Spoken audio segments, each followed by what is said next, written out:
Good evening, ladies and gentlemen. We are sorry about the late start, but we're up and running. Mr. Moore, Commissioner Moore, is on his way in the building, and we will ask our secretary to call the roll, please. Commissioner Porter? Here. Commissioner Doty? Here. Commissioner Warwick? Here. Commissioner Brooks? Here. Commissioner Cole? Here. Commissioner Allgood? Here. Commissioner Moore? Barely here, but I'm here. Thank you. Sorry. Thank you, everybody, and welcome this evening. We've got a full house. Our first item in special presentations this evening is a presentation by Ide Bailey. Mr. Bobby Lawrence is here to report on the audit for the year. Welcome, Mr. Lawrence. Glad to have you.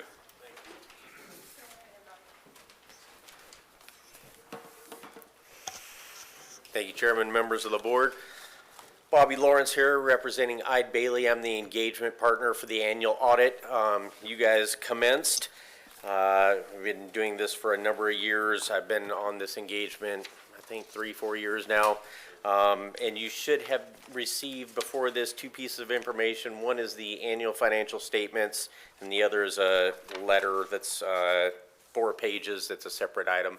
You don't have to follow along. I'm not going to refer to anything in particular unless you would like me to answer specific questions. But there's 3 things I will point to in the financial statements. Again, you don't have to follow along, but the very first thing in there is our audit opinion, and that is what we call a clean opinion. We went through the audit.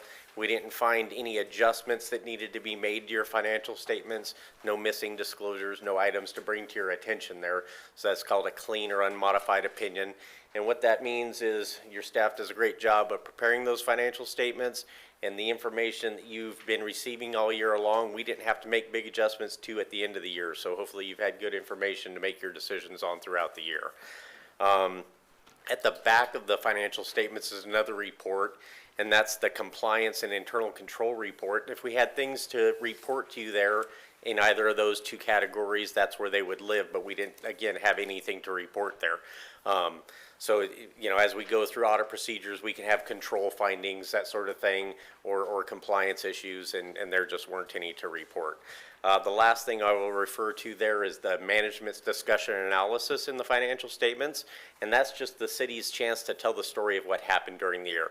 So if you read nothing else, because most people don't care about GAAP financials, that's a good place to read because it gives you a story what happened with the finances during the year. So with that, I'm going to move to the other letter, and unless there's specific questions on those items. Very good. Thank you. Okay, so the other letter, again, mostly boilerplate language, and that has a bunch of headings that could report things that we found throughout the process, but I'll just kind of summarize the items starting in page 1 there. The audit was conducted in accordance with generally accepted accounting principles and auditing standards, and we've complied with the ethical requirements there. On to page 2, it says significant risks identified. In your financial statements, there's presumed audit risks of management override of controls, meaning somebody in your staff could override something that's being recorded on a daily basis, or a revenue recognition issue. Those are just presumed audit risks in any engagement. So a lot of people see that and say, oh, did we have a problem there? We did not. We just had to notify you that we planned for those risks because they're inherent in every audit and address those throughout our procedures. And then it goes on to qualitative aspects and entities' significant accounting practices. There was not any new adoption this year. The last couple of years we've had some initial adoption things we've had to address. Didn't have any of that this year. The standard setters were nice to us and didn't implement anything. And there aren't any significant estimates embedded in your financial statements that we need to make you aware of. No significant disclosures. We didn't have any significant difficulties. And again, there were no corrected or uncorrected misstatements, meaning things we found during the audit that we need to make you aware of from a numbers standpoint. So didn't have any of that, no disagreements with management. And we did get a representation letter from management saying that they represented everything and there was truthful to the best of their knowledge. We're not aware of any consultations that occurred with other accountants throughout the year, and there were no other significant findings or issues to report. So again, hopefully a boring audit presentation, but occasionally I like to give those because that's not always the case. So thank you very much for all your help in getting those prepared. Happy to answer any questions you have. Well, I can speak for the commission. We love getting a very bland and plain audit presentation as well. Are there any questions for Mr. Lawrence? Very good. Thank you again for your I'm hard sorry, work. I have a Oh, question. Excuse me. So if we do have questions, I mean, going through this, how are we supposed to bring these forward in the future? Because this is the first I've seen it. I'm happy to leave a card for you if you've got Yeah. questions that you'd like me to follow up with. That'd be wonderful, thank you. And I've seen these before here, but my last question on the last one I saw, thank you very much, yeah, would be how I could reach out if I had a question, which I know the pecking order, Chairman. So I'd contact you and then I would contact them, right? But yeah, that's the only question that I have. So I'll go through it, but thank you. Yeah, available throughout the year if anything comes up. Okay. Thank you, Bobby. Any other questions? Sorry to cut you off there, Mr. Moore. No, you're fine. Very good. Thank you, Mr. Lawrence. Thank you. Much appreciated. I will leave these extra copies for you.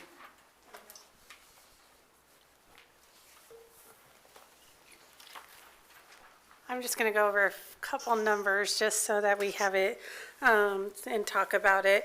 On your booklet on page 10 is our statement of activities.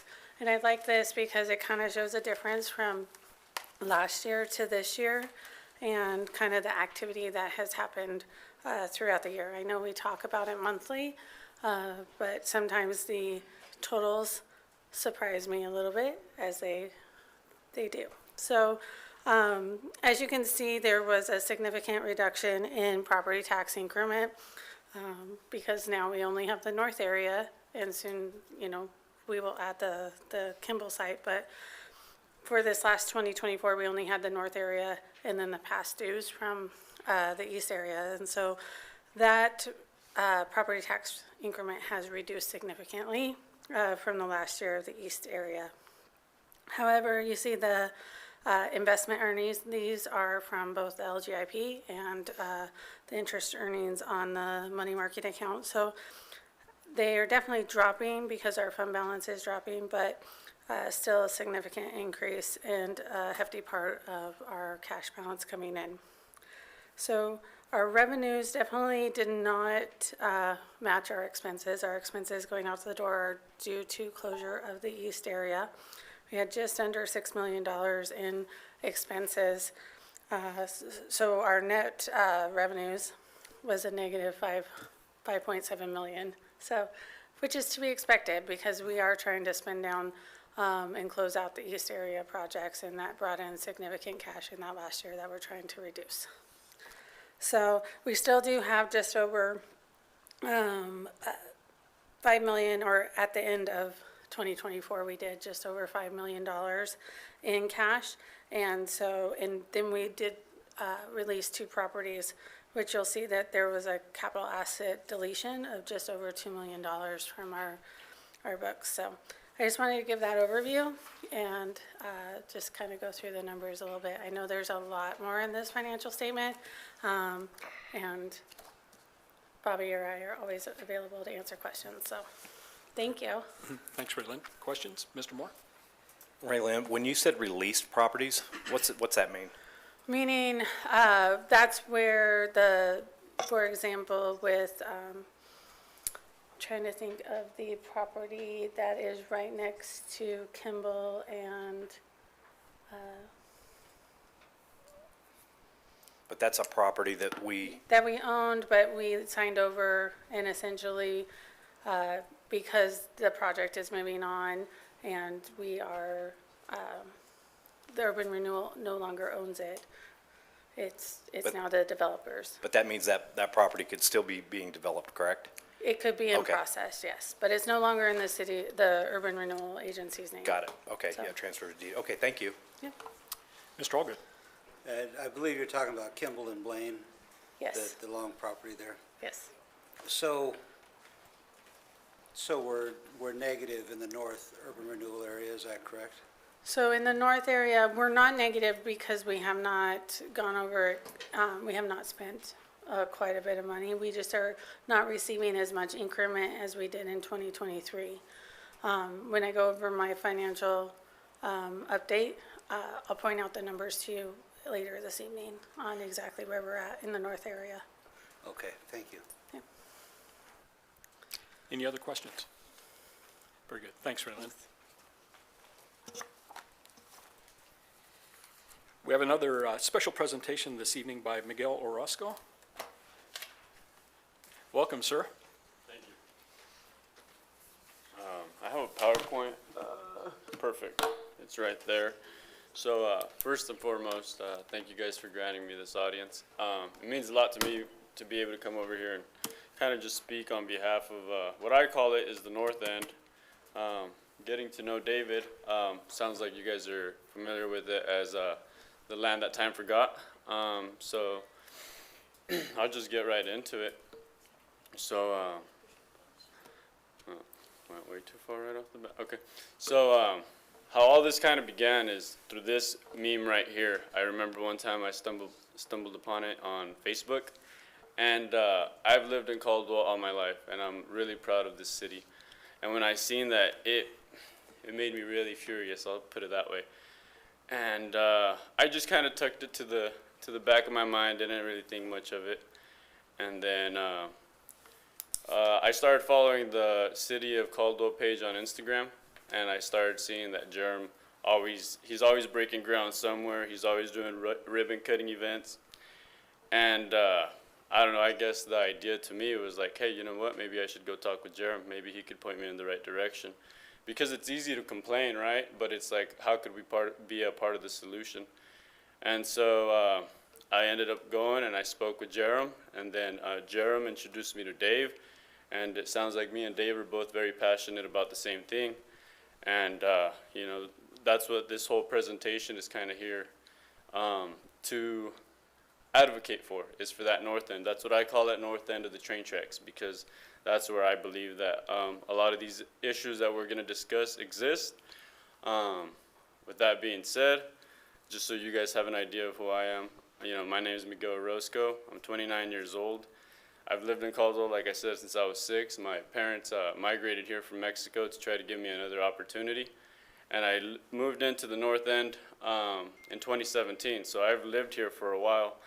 And since then, I've noticed these issues, and I noticed that they continue to persist. And so I'm just trying to be the voice for that community. So topics that we're going to be discussing during this quick presentation, I'm going to try to be brief, but at the same time, I don't want to be so fast that we just skim through everything. And so first and foremost, lack of lighting.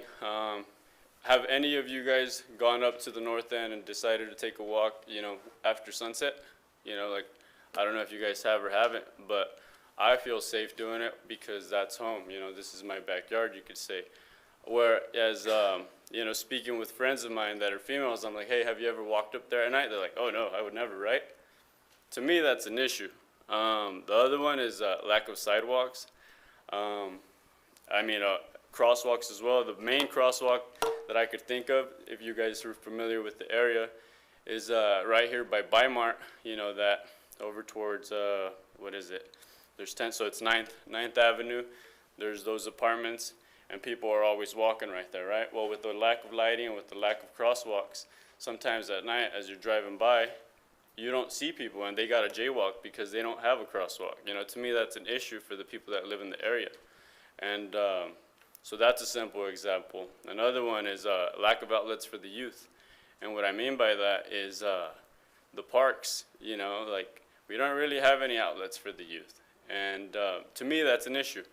And so as you guys can see on my PowerPoint, like that's something that's directly within our control. It's that's why I come to speak with you guys, because you guys are in charge of these decisions, right? And I'm just here to be their voice, really. So what I did is I just decided to, take a random walk one day and take these pictures because a picture will say 1,000 words. The picture on the left is, I believe it's 2nd Avenue, looking north from Chicago. That's what it looks like at night. The picture on the right, that's in my back alley, right off of the back, right out of my backyard. I actually took off and took these pictures in the morning, right before I went to work, because I wanted to illustrate a point, and you guys will see. So as you guys can see, the lack of lighting, the light on the right is the new modern LED lights, and the light on the left is the old school incandescent lights. You could clearly tell there's a big difference in the amount of light that they put out. So this picture right here is the same picture, same street, just day and night. And it was interesting because I took this picture, well, I went out in the morning as students were going to school, and it's gonna help me illustrate my point even more. So as I was walking down the street, I turn around and the bus pulls up to pick up the students. And so students have to walk through these dark streets every morning with the lack of lighting, with the lack of crosswalks, with the lack of sidewalks to try to get to their bus stops. Not only that, but their bus stops, look at how dark that is. Would you guys feel comfortable with your guys' kids waiting for the bus in a dark street like that? I mean, I know that I'm not comfortable with it, and that's why I'm here. And I've come to the conclusion that we're letting our community down. We're letting the youth down in the area. They grow up in these conditions, and they become accustomed to them. They become tolerant of these conditions, and I don't think that's okay. And this creates conditioning from an early age. I genuinely believe that. We're like, well, this is just what I'm accustomed to. It's never changed, and therefore that's just what they're comfortable with, and I don't think that's okay. So, statistically, wherever it is dark, there's more delinquency. That's just a statistic out there, right? I don't know if you guys are familiar with it, but as a result of that, tax-paying homeowners pay for it. That's just a fact. So this is the same alley. This is right out my backyard. Year after year, month after month, I'll take a walk through the alley, and this is what we end up with, right? There's always a new spray painting, a new spray painted wall.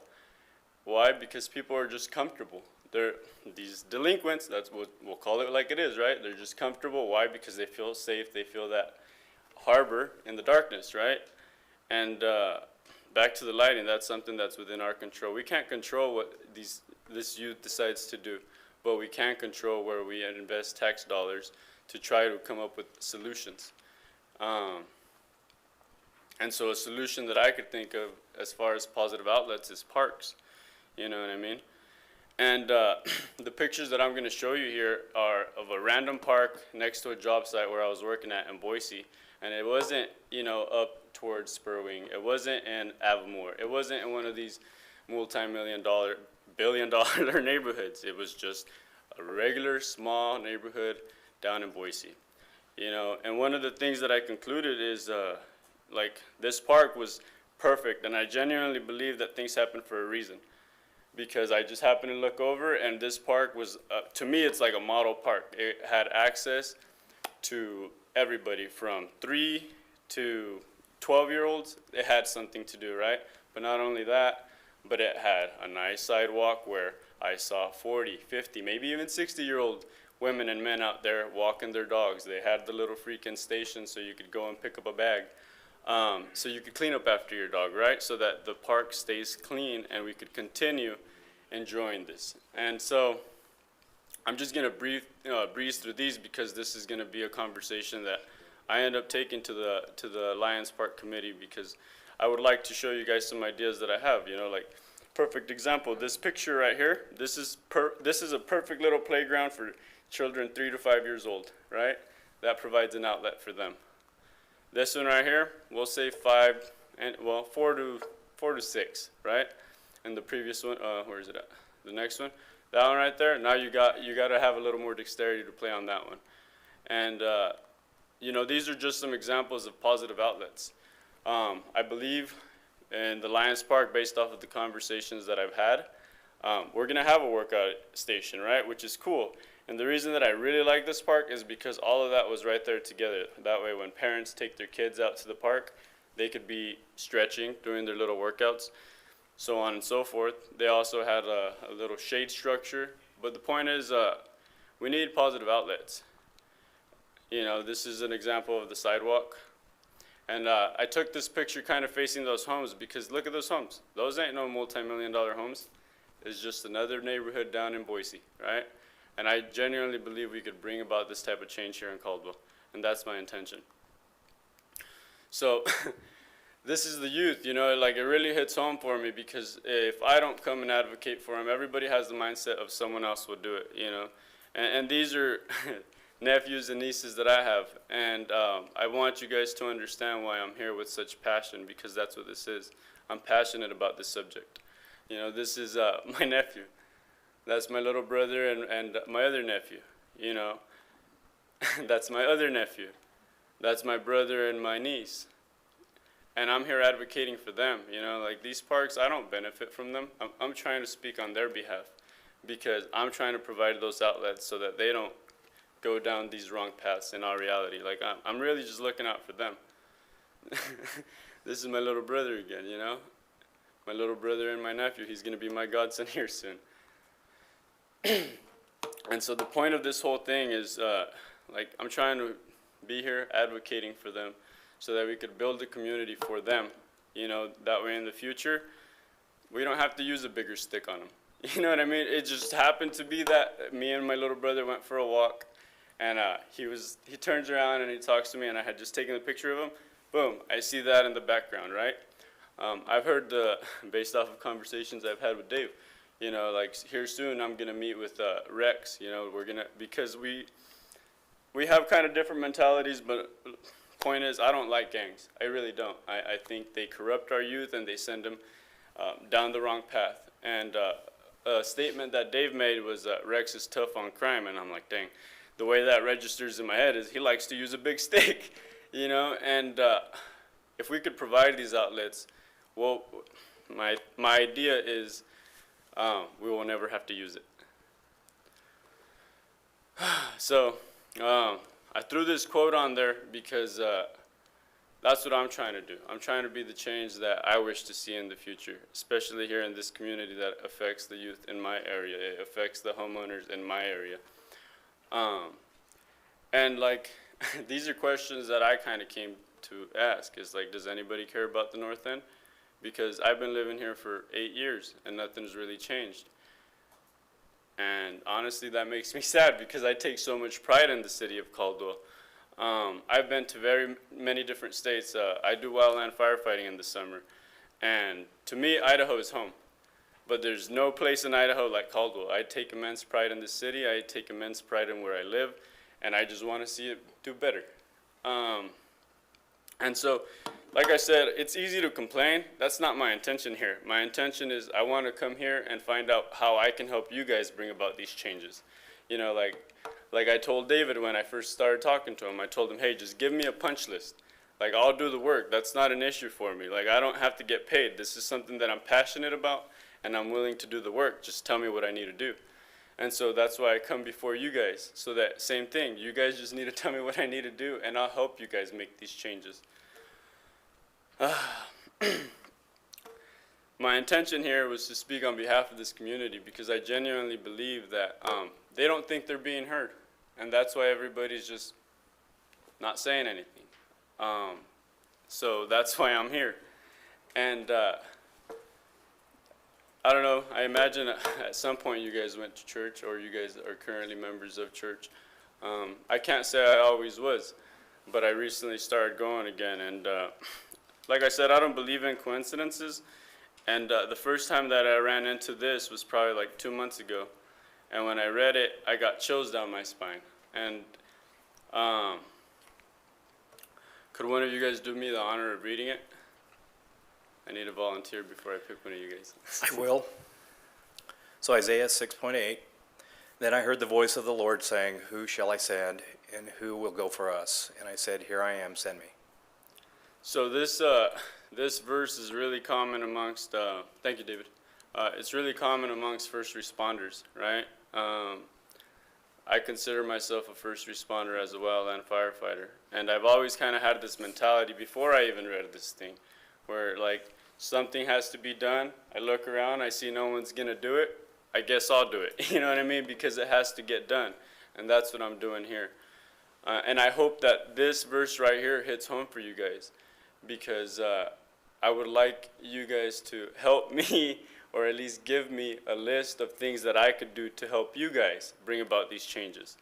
You know, it's a, you know, give and take. Whatever you guys need me to do, I'll do it, and vice versa. Like, I'm being very to the point about the little things that I would like to be done to help the community. Do any of you guys have questions or comments?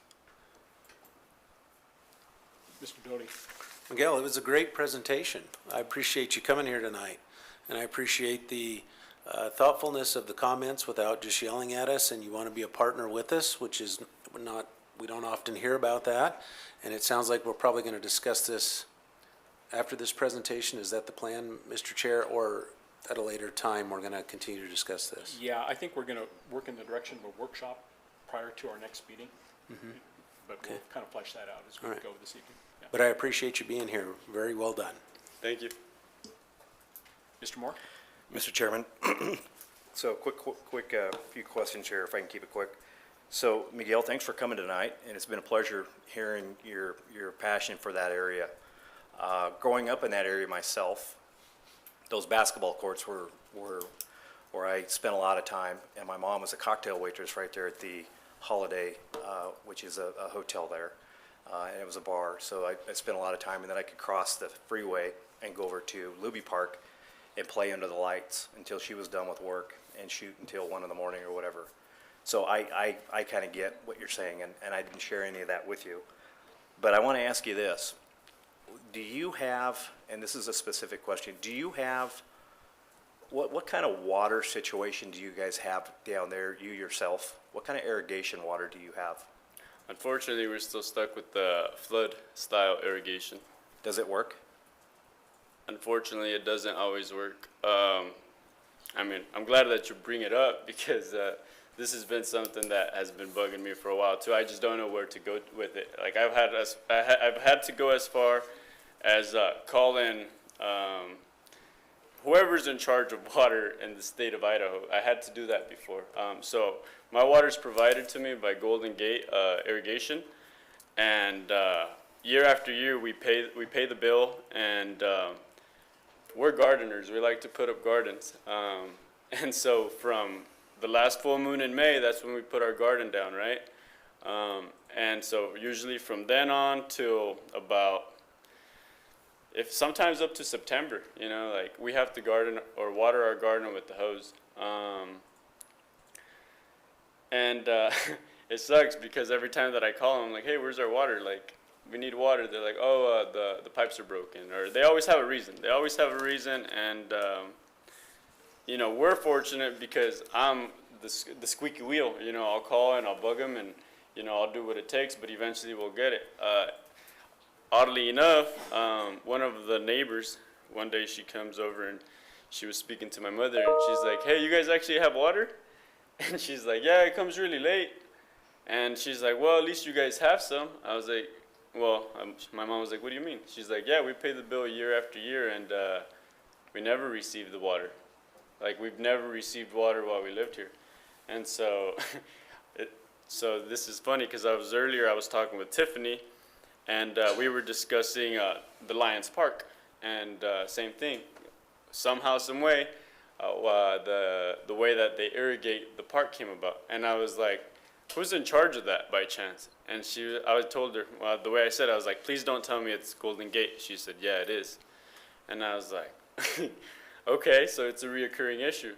And so, yeah, to answer your question, I'm not happy about when and how much water we receive year after year. And so, same thing, if you guys could give me a punch list and to see how I could help out, like this is a problem that needs a solution. I mean, when do you guys receive your irrigation water year after year?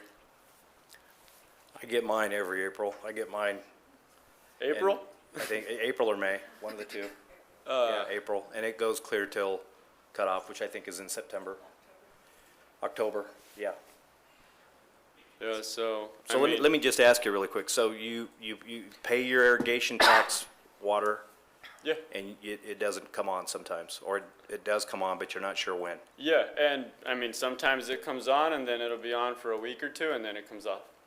So, you know, it's really inconsistent, we'll put it that way. And your neighbor behind you has always paid her irrigation but never had water. That's what she told my mother. She said, we have lived here, since we have lived here, I don't know how long she's lived here, I can find out, but she said, since we lived here, we have never had water. And I was like, dang, Okay. you know, that's a problem. Another question. So I looked in one of your pictures there, the one where you're taking a picture and there's the SWAT vehicle there, the Caldwell PD. Yeah. That street picture next to it. I believe that's a dirt road. I believe my mechanic lives right there. I could go back to it. So I how forgot many- to put that as a, let me ask you this. How many streets do you know of down that, and that side that are not paved? right off the bat, that street right there, that one's unpaved. Once you know, get to that stop sign and turn right, all the way back to where the Caldwell irrigation is unpaved. I mean, I could go through and find them. I know I will, because I know it's not the only one. And guess what? Most of them are north end of Caldwell. And back to it, north end is north of the train tracks. That's what I consider north end. Okay. And the lighting, I think the lighting's gotten better over the last 50 years that I've been going down there. I've lived down there, but it's a little challenging at night. And I've walked from Denver, and I've done a loop, and I've walked back around this way and across the tracks and that. Yeah, it's a little challenging. It's a little frightening sometimes. I mean, you want to say you're safe, but are you really safe? But I feel safe, I guess, because I've been It's your doing it. backyard, right? Right, and I've been doing it so long, so I like your idea on that. Let me ask you this. If there was a community cleanup day that was established for people, for folks down there, or there's receptacles, something put out, what kind, in your opinion, what kind of an impact do you think that would have to the neighbors, to the people down there that you know of in your area? I mean, I think it would be necessary at this point, right? I would go as far as saying, like, I would rent a trailer and, you know, hitching it to my truck, you know, and running loads out to the dump. I've done the same. I haven't done it, you know, so kudos to you. But if there was a community cleanup, I think what I could do in that sense, what I could do is I could go door to door, talk to my neighbors. Hey, do you guys have any trash you guys want to get rid of? I'm gonna pull up in the alley. I just need you guys to help me load it up, you know, like. And I think that would go a long ways to cleaning it up. Have you seen any buildings down there, any residences, any old homes, any vacant properties, any vacant buildings that you feel are a fire hazard or a hazard to anybody, or seeing people live in them? Unfortunately, yes. You know, there's some, I believe the word is dilapidated. I can't pronounce it. Really run down is the best way to put it. Yeah. Yeah, there's plenty of buildings like that down there, unfortunately. And I don't have the solution. I don't have all the solutions, but I'm more than happy to go and speak to people on your guys' behalf. So if a city was gonna put a sidewalk down Arthur all the way down to 21st, where there's already an existing sidewalk on the right side of Arthur, going all the way to 21st. Okay, you follow me? So we're going from 10th Avenue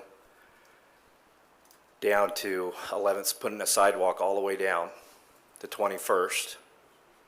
And we're gonna expand that sidewalk and make it 8 feet wide, whatever. How do you feel about doing that versus some of those neighborhoods down there that have existing sidewalks?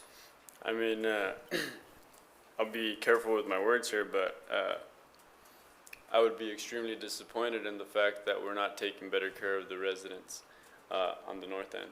Yeah. I feel like that would be tax dollars. I mean, I'm sure it has a purpose, but I also believe that we'll have a time Yeah. where I think, you know, we need to prioritize the area. Yeah. I'm going to give you credit, the area that's being forgotten, the land that time forgot, right? Yeah, I don't think it's fair.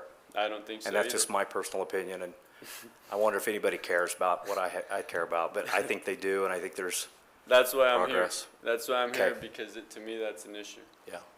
That's all the questions I have. Thank you for coming too, by the way. I appreciate it. It's nice getting to know you too. Mr. Cole?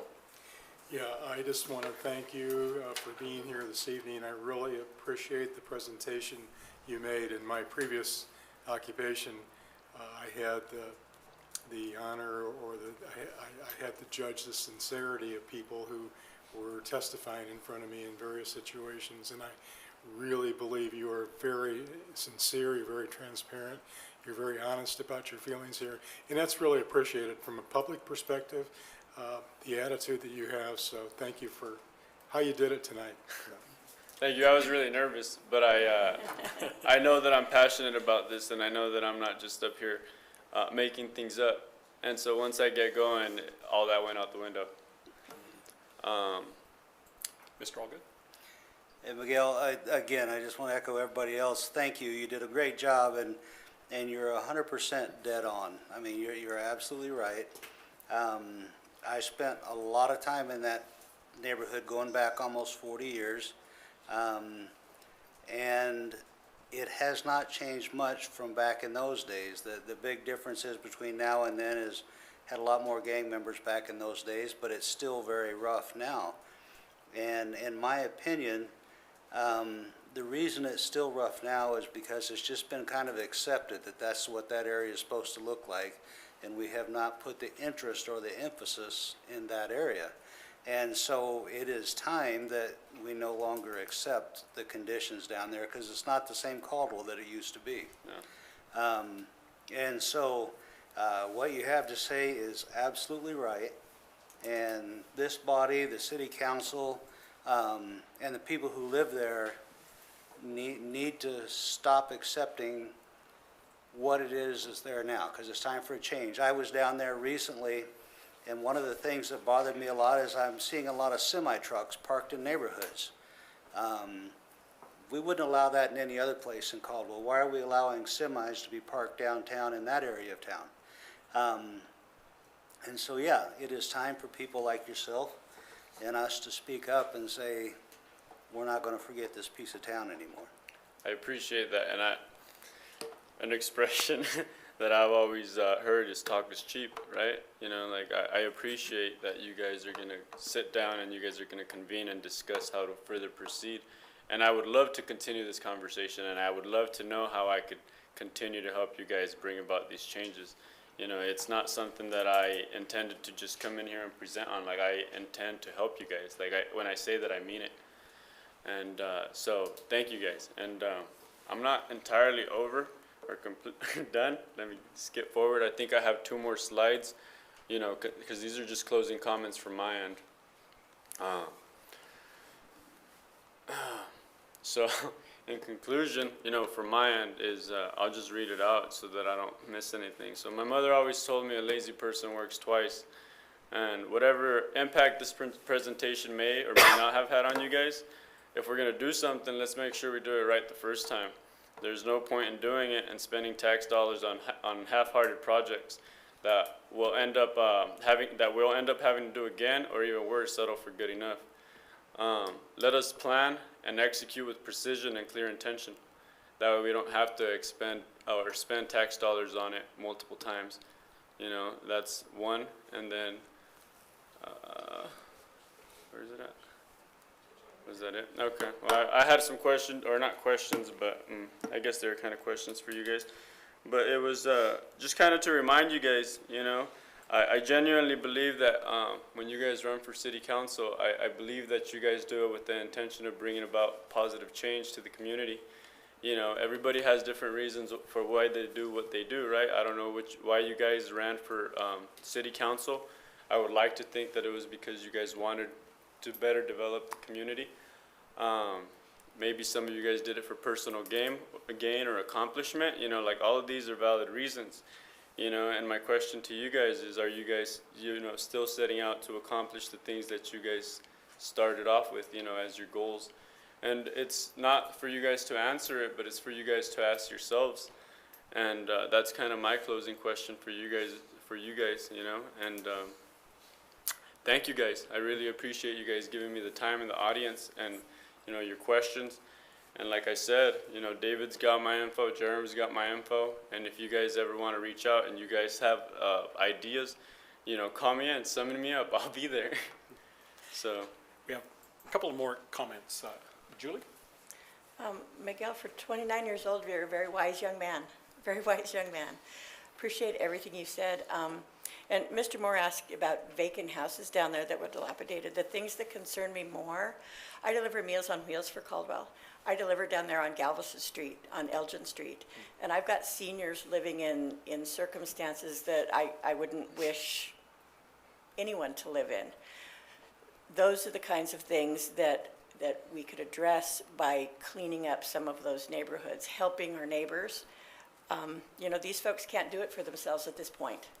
You know, they need some help. You're right, the attention needs to be down there. You know, it's the sidewalks, the curb and gutters where there are curbs and gutters are not in great condition. You know, I've seen people trip and fall down there. I've stopped my van and gotten out and helped people up because of the conditions that we're seeing down there. So you're right, it is the land that time forgot. And I remember that area 50 years ago. I had grandparents that lived one house off the corner of 5th and Denver. And the first time I ever visited Idaho, I was 8 years old before we moved here when I was 12. And that's where they lived. And, you know, I remember, you know, it was not in the same condition then than it is now. There was still some pride of ownership, but there was something to be proud about because the neighborhoods were in much better shape at that point. That was when we still came in off the freeway down 5th Avenue, you know, when there were no freeway entrances, when, you know, we were the last, you know, exit off the freeway. So a lot has changed down there, and it hasn't been for the better. And you're right, you know, that's the next area that needs attention. thank you. Mr. Moore? I'm real sorry, and I'll be quiet after this comment. So outlets, I joined the Caldwell Lions Club, and when I was 25 years old, been a paid-up active member since, and we took on that project park when it was originally JC's Park. Is that right, Councilman Allgood? Yes. And that was Warlord Park. And when I was growing up, yeah, you get beat up, molested down there, or, you know, robbed, whatever, before the invention of a cell phone.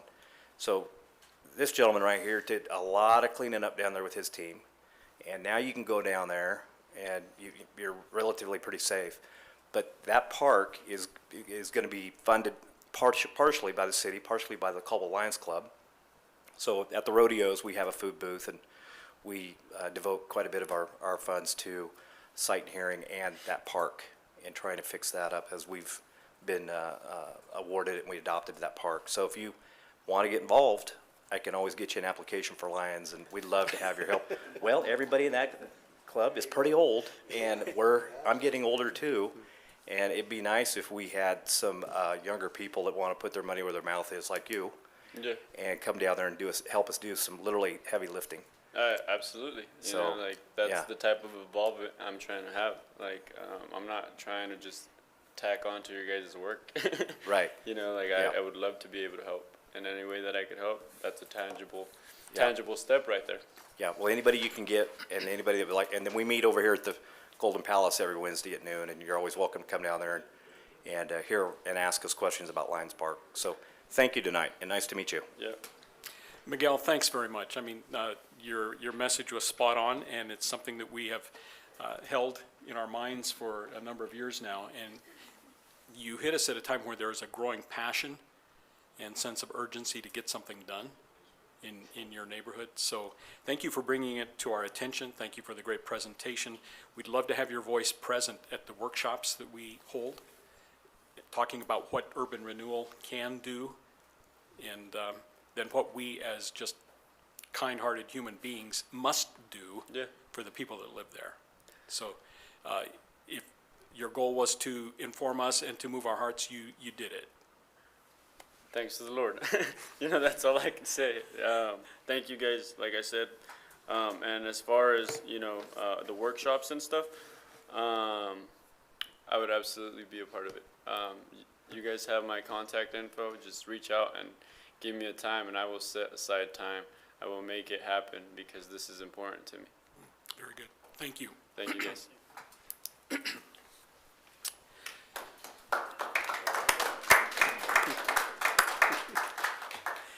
And just to clear up any misconceptions, this is not the city council. This is the Urban Renewal Commission, and we're good with that. Brings us to our next item of business. Are there any conflicts of interest with things on our agenda this evening with any of the commissioners? Okay, seeing none, we'll move on. Are there any members of the audience that would like to make a public comment on items that are not on our agenda this evening? And Jackie Joyner-Kersey is sprinting over to the desk to see if anybody has signed up.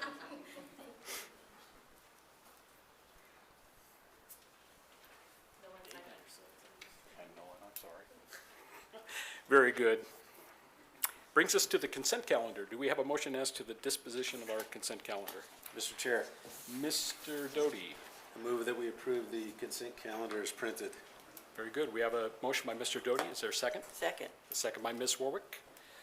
Will the secretary call the roll? Commissioner Doty, Yes. Commissioner Warwick, Yes. Commissioner Brooks, Yes. Commissioner Cole, Yes. Commissioner Allgood, Yes. Commissioner Moore, Yes.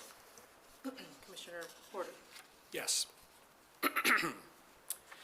This brings us to our update reports, and we have a couple of folks that aren't here to report in person this evening, but we did receive letters from them later this afternoon, and I'm going to ask Angie if she would please read the report from RRC Contractors into our minutes. Thank you, Angie.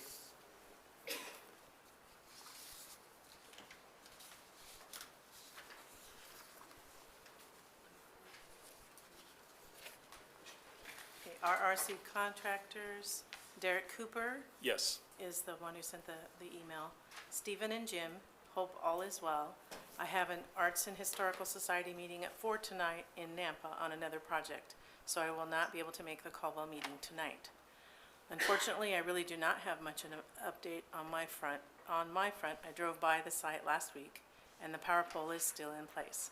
Again, without that pole move, there's not much I can do.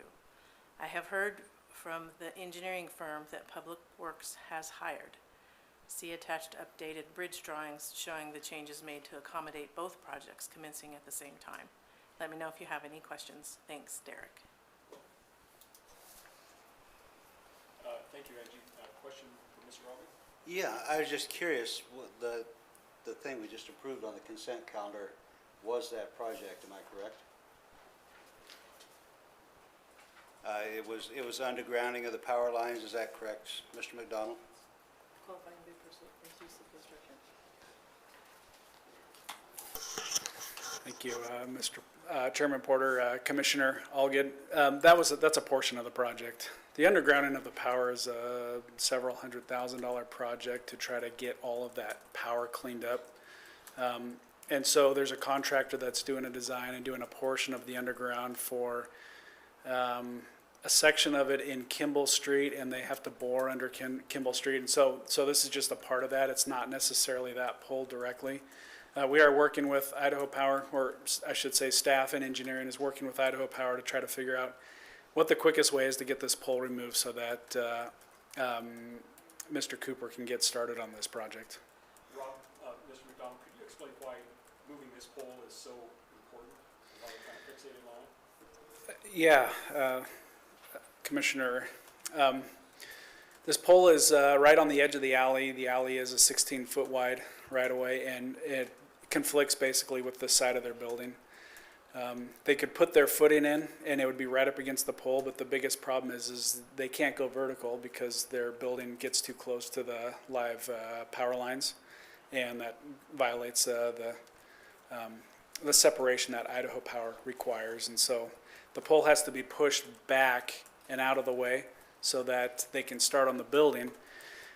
We are working on putting everything underground, but that's been a very tedious process because there are so many utilities in the ground that we have to work around, and getting the design done has been very complicated.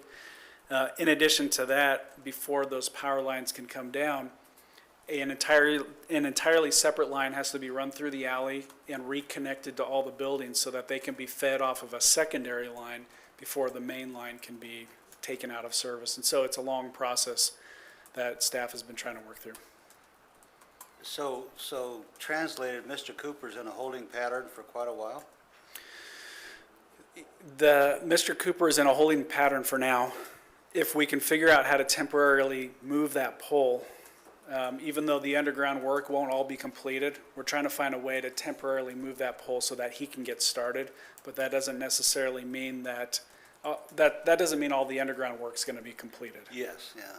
Yeah, and just, I don't know whether you saw it, he sent us an email a while back with the number of issues that have caused him delays.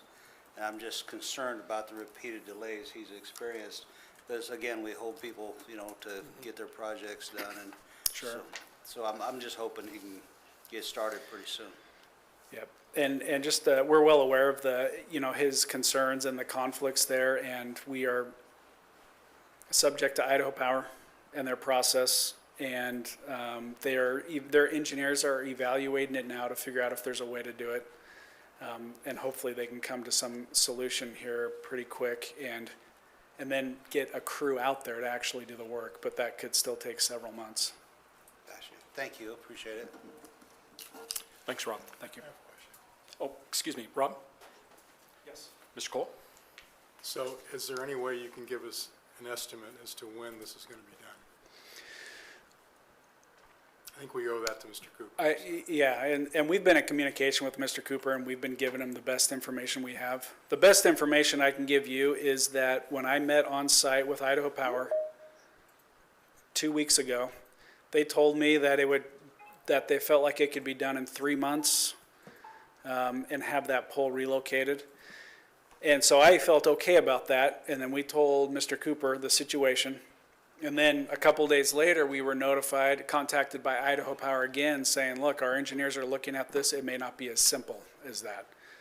And to this day, we still have not received a new estimate. They're still trying to figure out if it's feasible. And so I don't have a date or an estimated time frame I can give you. It just seems like this can go on forever. Well, I hope it doesn't go on forever, but yeah, I mean, working with outside agencies, we don't have control over the timeline. We're doing the best that we can.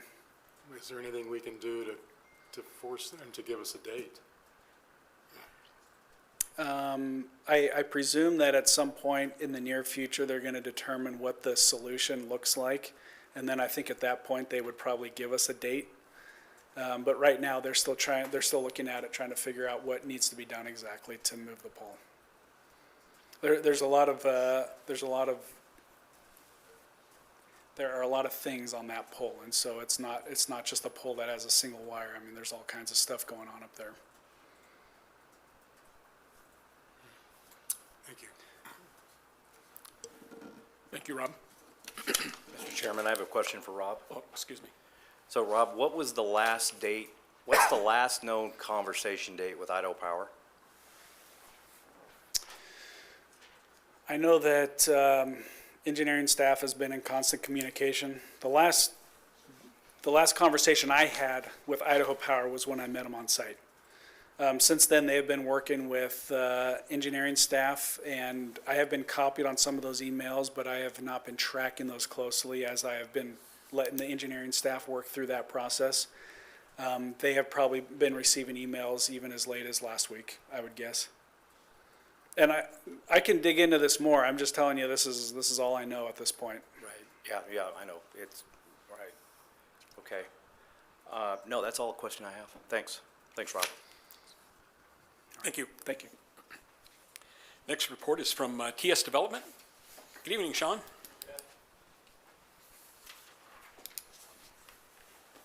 Good evening. I actually brought the contractor with me, so you guys don't have to just listen to me for the upteenth time. Good evening. So essentially where we're working through the design. This is Tom Bevan, by the way, from Grand Peak. And he can give you a better update on that. You don't need to hear from me every time. We had a final meeting with the architect and engineer last week for our design review package. We plan on issuing it next week to you folks for review. I believe we're 2-3 weeks for comments, hoping to get them back. From there, we'll need about 2 weeks to incorporate those, and then we'll have our complete construction documents and be ready to submit for a building permit.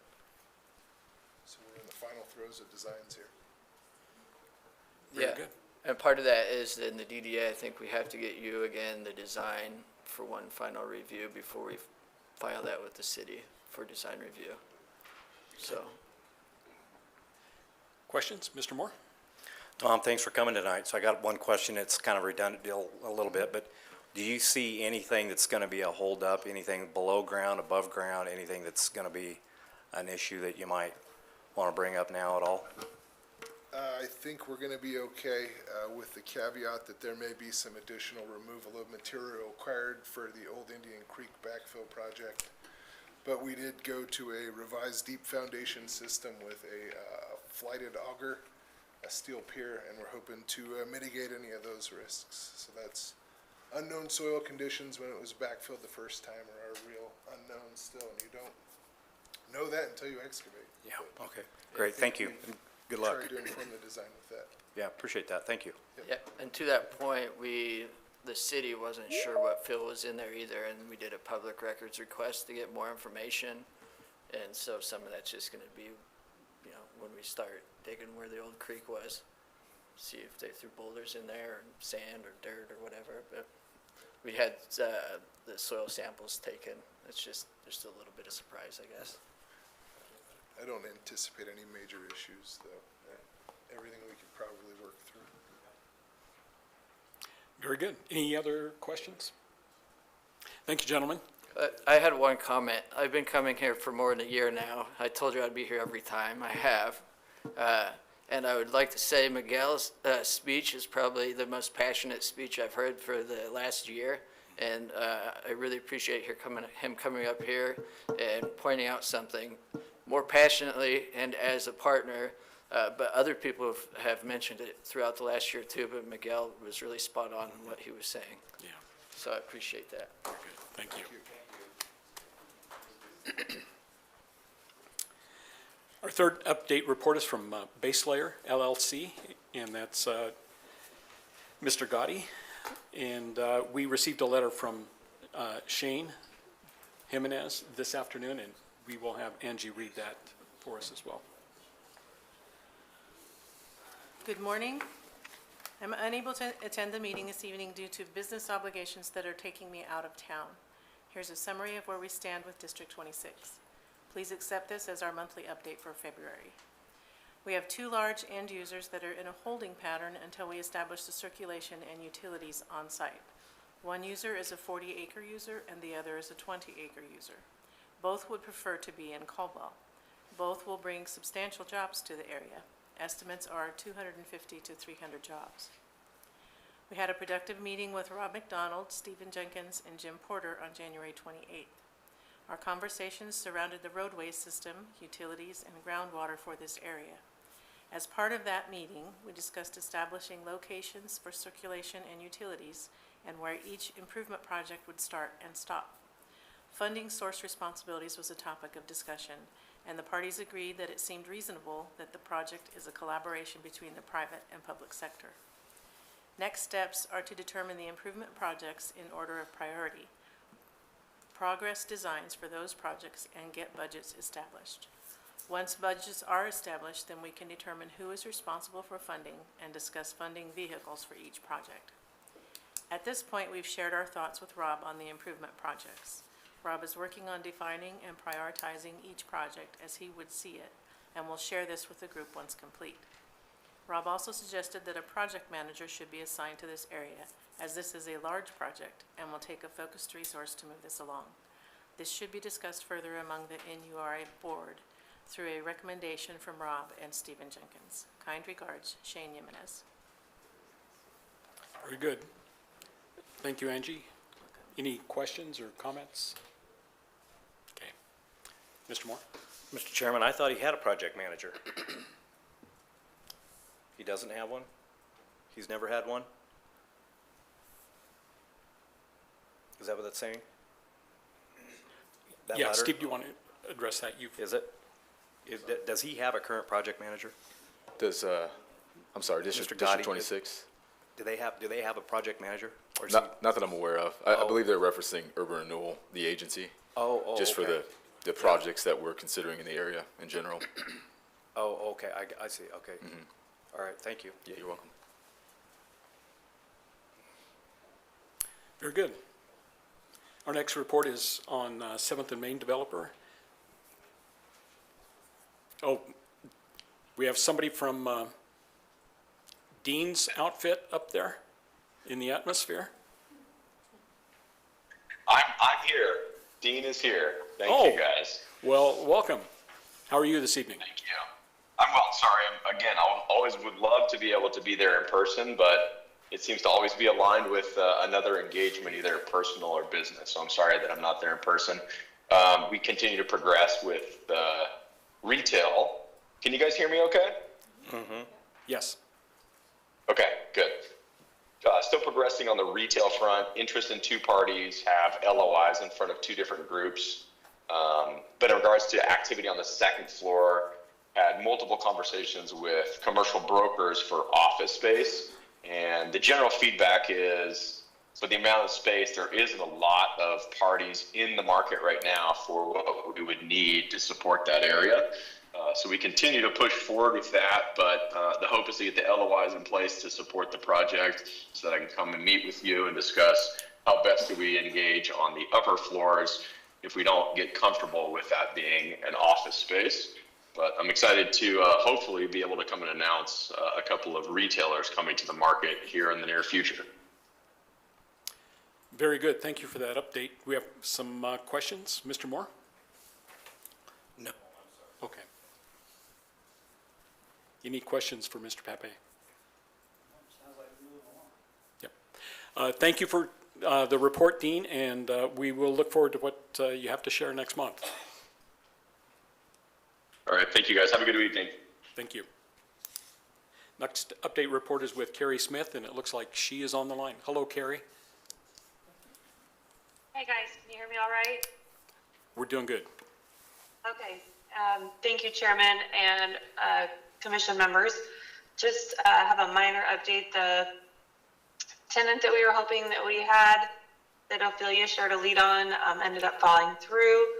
So at this point, we are pivoting, and I think, I'm pretty sure that as long as the official bids come in, we'll be moving forward with finishing out the last remaining retail spot. And then we still do not have any leads or activity on the grass lot. And that is my update, and I'll stand for questions. Okay. Thank you, Carrie. Questions for Carrie? No questions. Thank you for checking in. you. We appreciate it. Yeah. Take care, guys. Brings us to the end of our updates, and we have no old business this evening, so it takes us right into new business. First action item is to consider invoices for payment as recommended by our treasurer. Welcome again, Raylene. Thank you. So for invoices for payment, this month we have $18,900 for the February economic development contributions, $6,800 for the January attorney services, $17,727.52 for project. Apologize, it's project 12. And $420.15 for the irrigation bills and public notices costs, for a total of $43,847.67. Thank you. Any questions on those invoices? Mr. Allgood? Mr. Chair, I'd make a motion that we approve the invoices as presented. Okay. We have Second. a motion by Mr. Allgood, a second by Ms. Warwick. Would the secretary call the roll?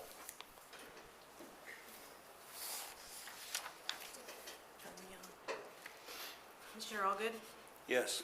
Commissioner Cole, Yes. Commissioner Moore, Yes. Commissioner Doty, Yes. Commissioner Warwick, Yes. Commissioner Brooks, Yes. Commissioner Porter. Yes.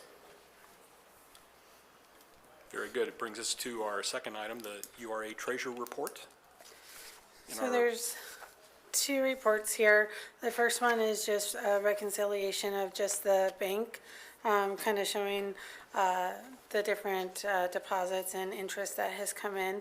We're still maintaining that interest on Banner Bank, but it is going down slowly. So we're at that $4,013 for this month. As the question came up earlier, I wanted to just bring your attention to the financial overview. That really talks about the different buckets, I want to say, with the east and the north, and then what's really, we have a couple surety bonds that we are holding on to, so we keep those tracked separately, and then what's available in the operating. So first of all, in the revenue section, you can kind of see where we received in January, just over 98,000 in increment for the north area, but the east area is a negative number.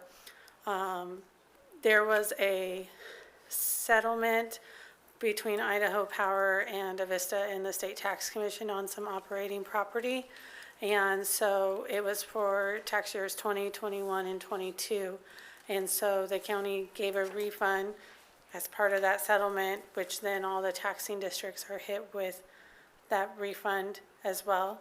And so for urban renewal, there is that amount that does get hit on the increment. And so there is a negative for the east area because essentially that property that was taxed, that we did receive increment on, is no longer taxed. And so that's why we have to return those funds, essentially. Mr. Brooks, if I explained it wrong, it was. Bad deal. But on the bottom portion where it talks about cash, this is where I do keep track of essentially the north cash and then LGIP, which can be used for operating or any of the north area or the operating, and then the operating account and the surety bonds. So you can see in the north area, specific to the increment, other than very small bills that we received last year, we have just over $200,000, $237,000 in the north area available in increment funds that we can spend on improvements in the north area. So the east area, all those projects are defined on the project list, and we are closing them out. We've actually essentially spent almost all of the east area funds, and then the surety bonds, those are only released if with a contract to make sure either they're refunded back to the developer or urban renewal gets them. And I work with the city attorney or the attorney to make sure that we hold on to them until we need to not hold on to them anymore. So that's kind of an overview on why I track the different buckets, because once we start receiving increment for the Kimball and Arthur Site A, that'll be a separate bucket as well. So those are, any questions? Very good. Mr. Allgood. Yeah, Raylan, understanding that the east urban renewal area is closed, what can we legally use to pay that small amount that we have there, that 3,000? What money can we legally use to pay that? So we have still past dues that have been coming in, and so it was from the increment that was received, that was from past dues that we used to receive it, and then it got essentially refunded back. So as those monies trickle in, we can use those monies to pay that? Yes. Okay. So, Any other questions for Raylan? Okay. Do we have a motion in regard to the monthly cash reconciliation report? Mr. Chair, Mr. Allgood? I move that we approve the reconciliation report as presented. Very good. Second. We have a motion by Mr. Allgood, a second by Ms. Warwick. With the secretary call the roll. Commissioner Allgood, Yes. Commissioner Cole, Yes. Commissioner Moore, Yes. Commissioner Doty, Yes. Commissioner Warwick, Yes. Commissioner Brooks, Yes. Commissioner Porter. Yes. so there hasn't been much on the project list as we've chewed up these accounts and make sure that they're all accurate. We added the refund back onto the project for, but really, expenses are coming in slowly, and a lot of times, especially working with the city on cohesive projects, we're only gonna bill them quarterly, as you saw with the invoices for, this month. So, it'll be slow and then a whole bunch of invoices at once and then slow again. That's kind of our process on that. With the vineyard and alley improvements, with the underground alley improvements, like Mr. McDonald said, like, it takes time and we're working through it, but those are still budgeted as well. So those are kind of the projects. I did develop a north area project. We only have one TIF agreement currently. This is just based off of what information I've received. I haven't got all of the invoices. The project is not fully complete yet. And so per the agreement that we have, we are just waiting for the notification of completion, which is really not going to happen until spring and they can do the striping, so. Okay. Any questions for Raylene on the project list? Okay. Brings us to our economic development reports, and the first is from Mr. Jenkins.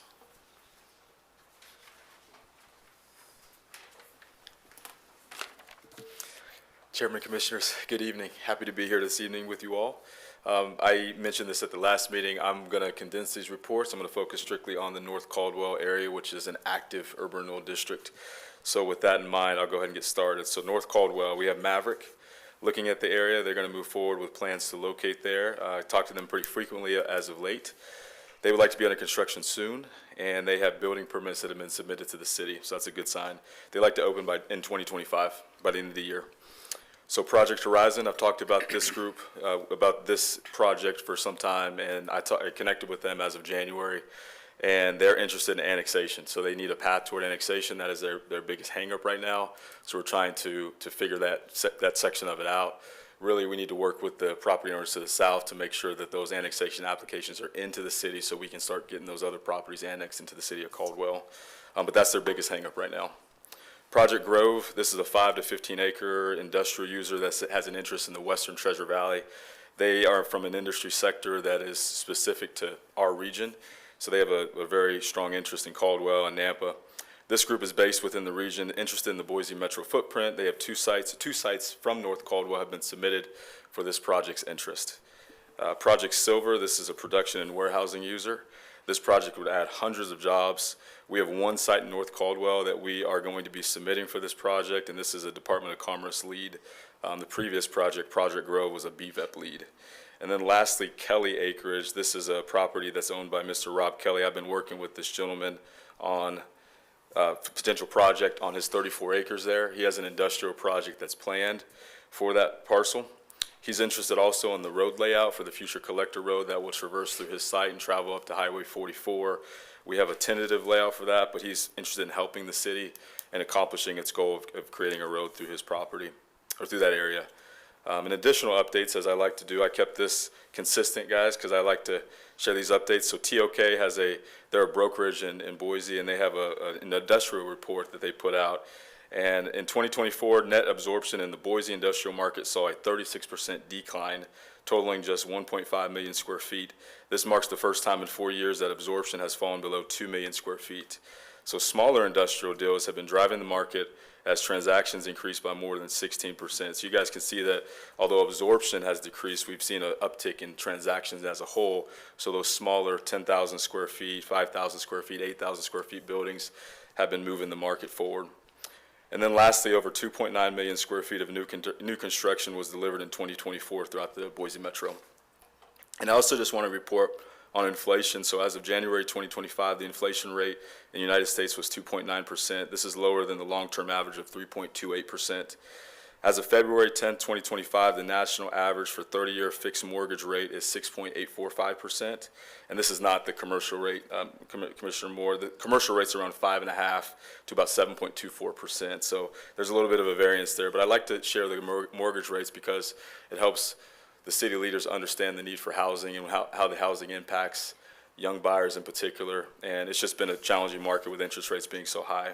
But the commercial side of things, although 5.5% is high, we still see some movement there. So my hope is that we can see it even tick down a little bit lower so we can see more projects come in. But with that, that's all I have, unless there are any questions for me. Mr. Moore?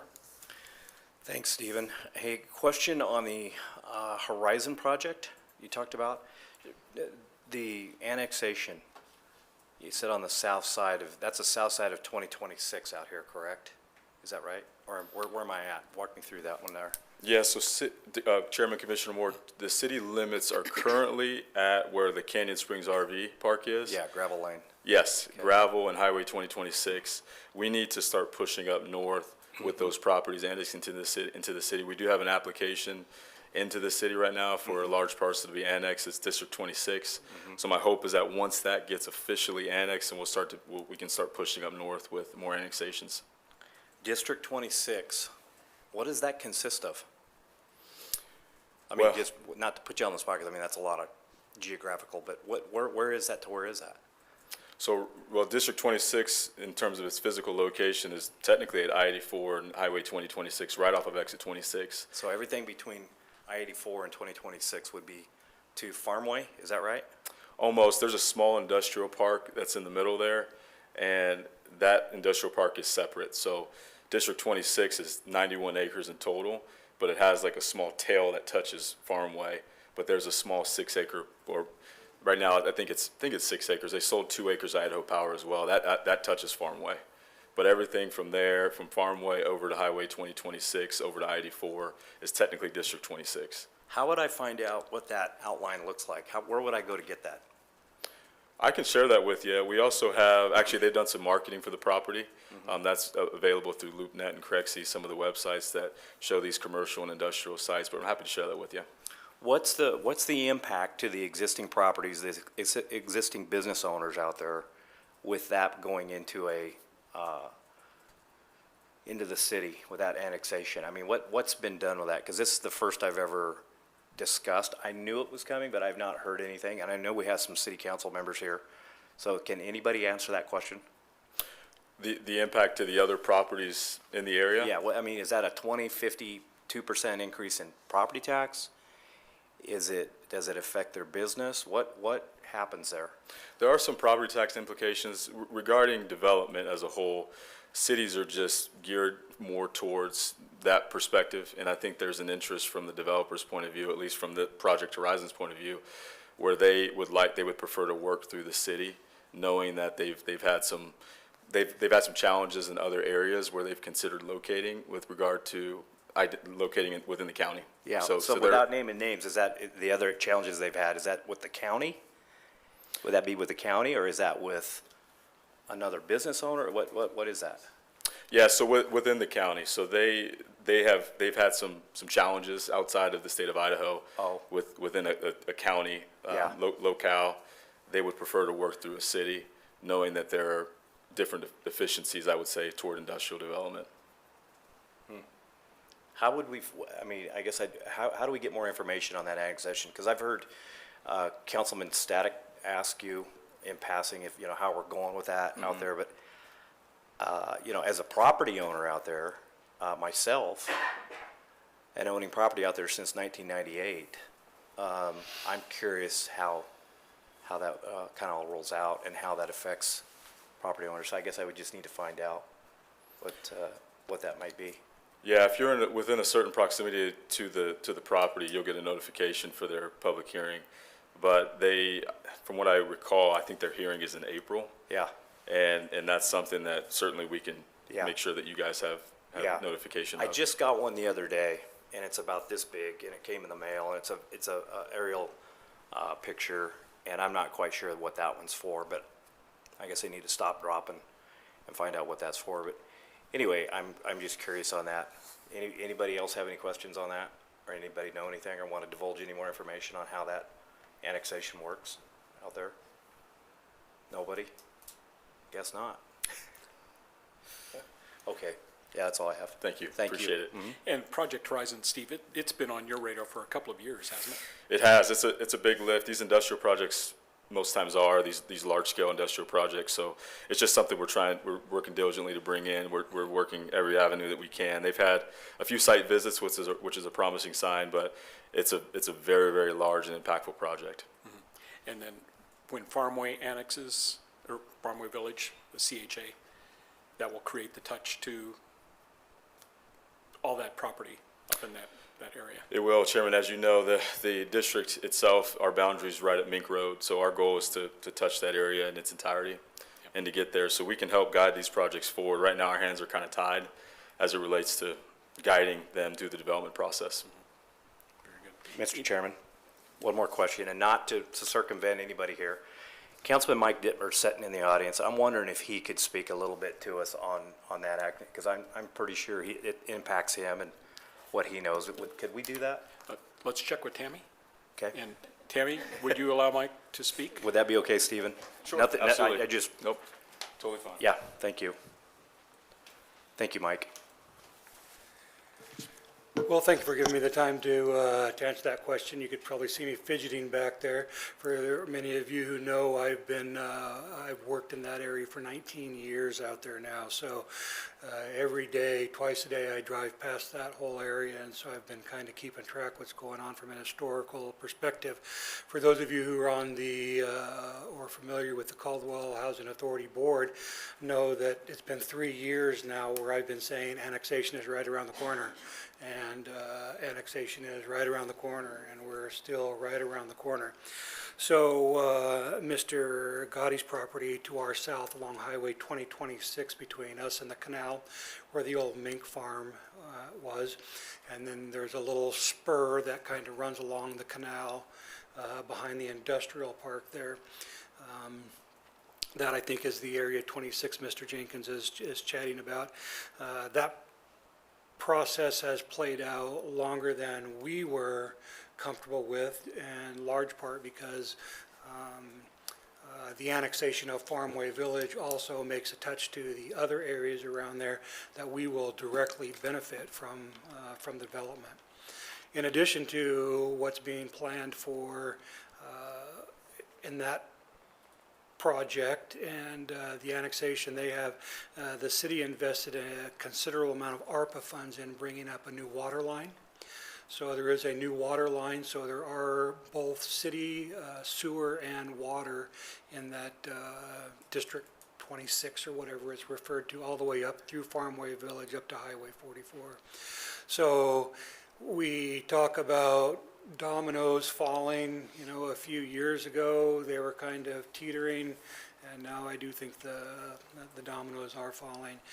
Just so everyone here is aware, we have reached out to the city, the Housing Authority has reached out to the city, and we are currently in the process of putting our application together for annexation. And we want to be right on the heels of Mr. Gotti's project to the south of us. So notifications for our neighborhood meeting will be going out tomorrow or the next day, and we'll be well underway with that process. Mike, just let me clarify drill down just a little bit more. So the back area there of that industrial park all the way to Highway 44, is that what it's going to entail? Or does it stop right at your property boundary? Is it just that little sliver there, and then I guess I'm having a hard time understanding where that's at. So the property that's currently being considered for annexation starts right as you come around the corner off the 2026 curve there where the mink farm house was. That way all the way to Gunfire. Gunfire or Racetrack? Where you're turning to go to your property? Racetrack. Racetrack. And it goes down Racetrack, and then of course it carves out, that whole area is carved out, that industrial park. And Racetrack goes into Gunfire along the back there, and then all that behind Gunfire up to the canal is that little sliver of land. Idaho Power owns a piece of that property abutting Farmway Road. And so between the canal and the gas station and that little dirt area as you go up the hill there, that's where Idaho Power owns that lot. Okay, thank you for clarifying that. Now I know. So let me ask you this. You're a pretty studious person, and you always have been. You're for this. You think that's a win-win for everything out there? I do think it's a win-win for everything out there. We heard earlier today about the town that time forgot. Well, you know, this place was just way out there. Right. When we talk about planned unit developments, our Idaho code anticipated planned unit developments in 1972. Our project was built in 1939. So we've had a planned unit development out there for 85 years. Yeah. And I think the way the city's growing, the need for more industrial, commercial space, that's a good place to be moving toward. Thanks for that update, Mike. I appreciate that. Thank you. And thank you, Stephen. Mr. Allgood? Yeah, question for Stephen. And I think I ask you this same thing like every meeting, but so Maverick's right on the ball, they're getting started. Will they be in the city by the time they're built? Yes, Chairman, Commissioner Allgood, I believe that that property was annexed into the city at a city council meeting. So they have a touch point, they're there. So we're getting very close to being able to touch everything, am I correct? Correct, yeah. Once we get it touched to really, you know, the Farmway Village area, it opens things up quite a bit for us. I would say the district as a whole, it's roughly 1,000 acres. We certainly want to be as close as we can to all those parcels so that we can move development forward. And plus, I might add that a lot of these groups that are coming in are interested in associating with city utilities. So we have municipal services agreements right now that eventually require projects to annex into the city anyway. But as we get closer to that touch, even beforehand, that utility discussion is certainly front and center. So we want to make sure to be in the city so that we can just wrap everything up to into the development process. Gotcha, thank you. Thank you. Any other questions for Stephen? Very good. Thank you, Stephen. Great. Thank you. Ophelia?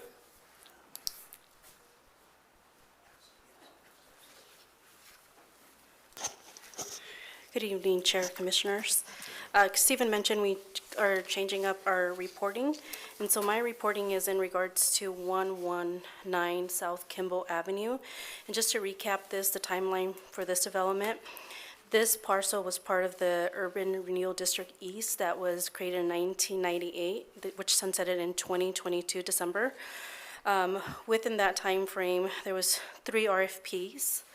The last one you're familiar with, which was with Aztec Development, that did not come to be.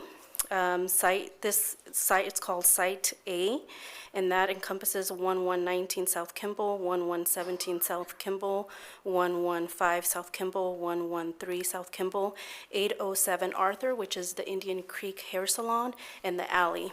The project for this site is just undergrounding the power, so that's the only project that we have for this site.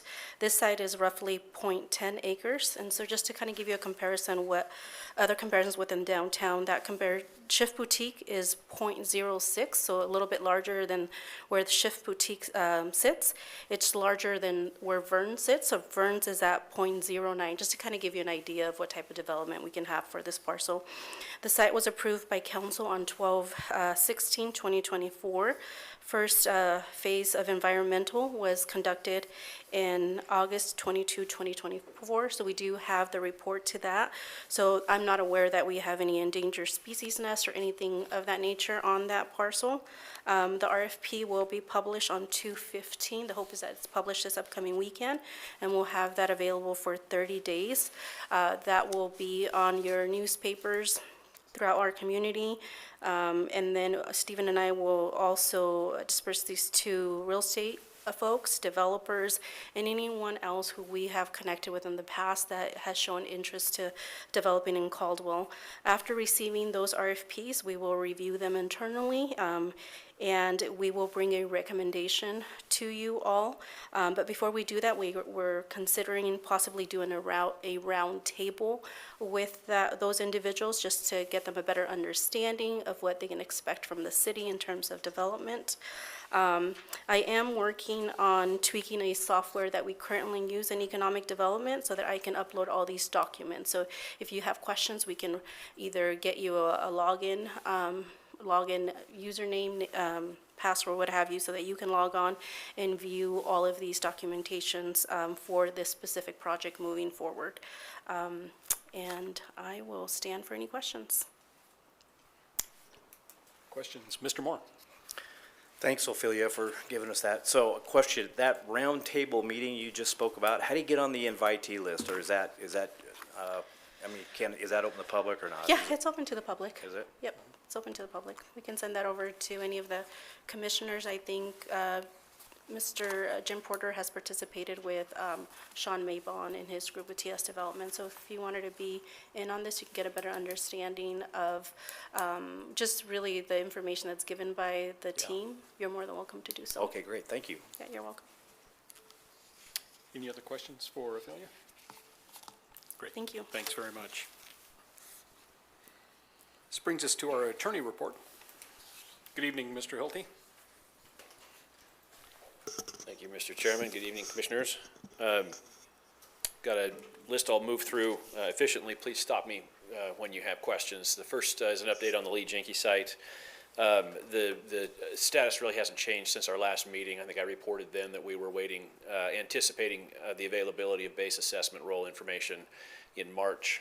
Raylan will reach out for that, or at least that's the next step, and then we can start to put together the feasibility study once that's in place. I know that he has submitted a project list with some cost estimates. I think that engineering's taken a look at those cost estimates. So there are pieces of that, the feasibility study, that we are able to, I guess, move forward a little bit. But really the major piece of information we need hopefully will be available next month. I did email Mr. Jenke last week, and I gave him the outline of the steps that we're going to talk about here in a minute, and kind of let him know where he was in that process. Haven't heard back, but as far as I know, he is up to speed on where his request stands. Mr. Chair, may I add just to that? Absolutely.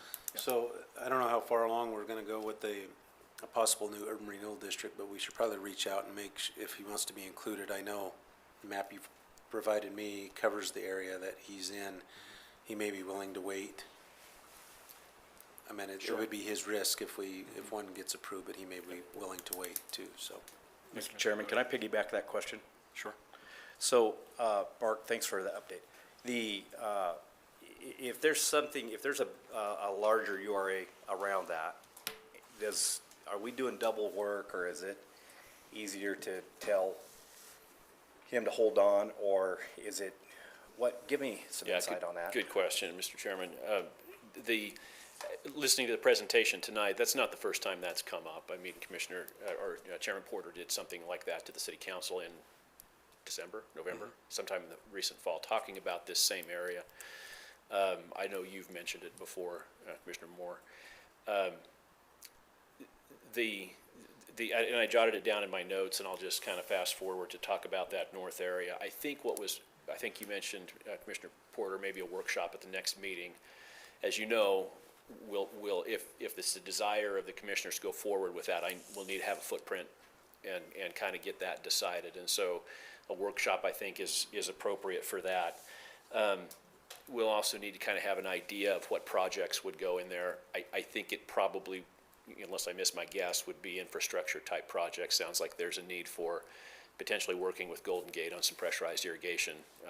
But the curb gutter, sidewalk, lighting, storm drainage, paving, all those things that kind of occur within the right of way, probably the backbone of that.